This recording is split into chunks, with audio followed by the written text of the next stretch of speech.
వాళ్ళ జీవితాన్ని మనం మాదిరిగా పెట్టుకోవాలంట.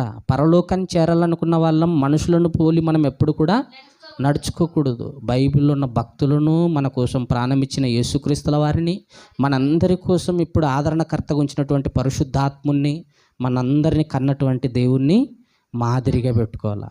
ఫస్ట్ తండ్రి, కుమార, పరిశుద్ధాత్మ, వీళ్ళ ముగ్గురు తర్వాత పరిశుద్ధ గ్రంథాన్ని రాసినటువంటి 42 మంది ప్రవక్తలు, అందులో ఉన్నటువంటి భక్తులు, ప్రవక్తలు, బోధకులు, దాసులు, ఎంతోమంది మంచిగా బ్రతికినటువంటి వారి జీవితాలను మనం మాదిరిగా పెట్టుకోవాలి. అప్పుడు మనము పరలోకానికి భక్తి చేస్తున్న వాళ్ళం అవుతాం.